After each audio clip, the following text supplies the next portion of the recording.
Now, the UK government has confirmed that thousands of victims of the infected blood scandal will receive interim compensation payments of £100,000 each.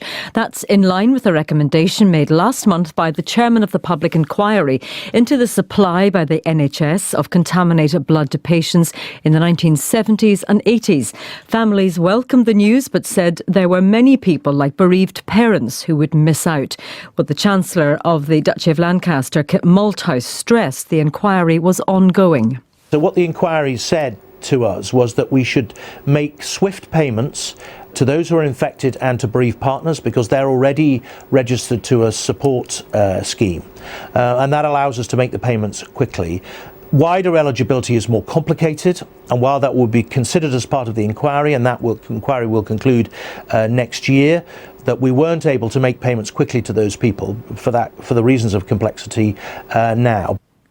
Well, Bill Wright is the chair of Hemophilia Scotland and joins me now. Afternoon to you, Bill. Good afternoon, Hayley. You're one of the people affected by this. What is your story? Well, I personally was infected in 1986 with hepatitis C. It's a very long personal story, but I am now personally left with liver cirrhosis. I've been involved in campaigning in this issue for literally over 20 years, and today's announcement is quite a historic one.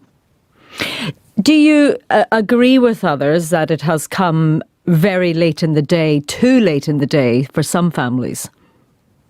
Oh, I absolutely agree. I mean, this sort of announcement should have been made over 20 years ago.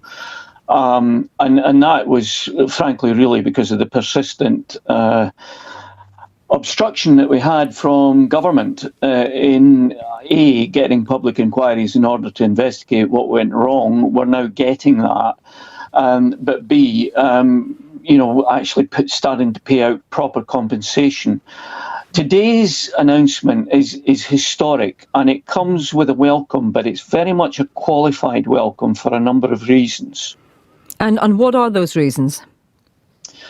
Well, it's qualified here in Scotland because for those people who were either infected or bereaved partners, we don't actually quite know when the money is going to be paid. The government in the UK have stated that they intend to make payments to those who've been infected and bereaved partners in England by the end of October. And they've recognised that the same payments will be made in Scotland, Wales and Northern Ireland. Now, I spoke to Scottish Government this morning, and they weren't quite sure when they were going to get the necessary 55 million through from the Treasury in order to make those payments in Scotland. And in a footnote to the government statement in the UK, they said that the administration of the schemes and devolved administrations is for the relevant devolved administration. So what we need to do in order to get the payments out as early as possible is for that money to be transferred to the Scottish Government so that it can then be distributed via the Scottish Infected Blood Support Scheme.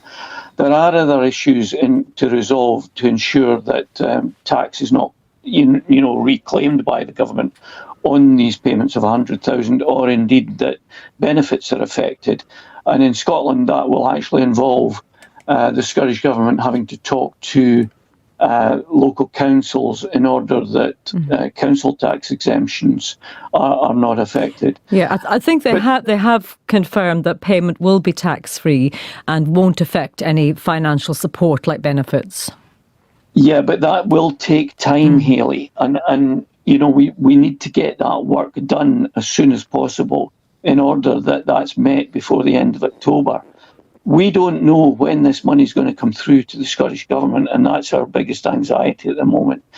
And that goes with the point that you introduced, that the sons and daughters, and indeed parents of those who've lost, who've been lost to us, are for the moment not going to get anything. We didn't anticipate that this week, such an announcement would be made, but it's really important that we get people's names. If there's anybody out there who's the son or daughter, or indeed the parent of someone who died from having been infected, then it's really important that they make themselves known either to us the Scottish Government or the Scottish Infected Blood Support Scheme. So you think that there is still some hope then for those who are not covered by this compensation?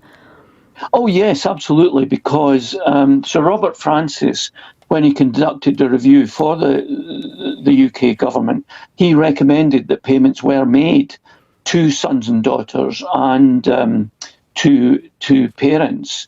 But we're going to have to await probably the end of the infected blood inquiry, which won't be until the summer next year, to actually see exactly what that means for such people. I think the other thing to mention is these are actually while they're reasonably large payments of £100,000, that these are actually only interim payments. In some cases, the payments could well be much larger, where people have lost businesses, had severe health impacts. In fact, people who...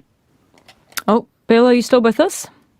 Oh, I think we've just lost the line to Bill, but we certainly did get the gist of what he was saying. Bill Wright there, responding to that news on the compensation, and he's chair of the Hemophilia Scotland Society.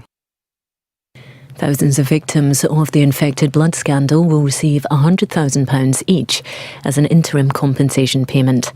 The recommendation was made to UK ministers last month by a public inquiry that's been set up to examine the supply of contaminated blood to patients in the 1970s and 80s.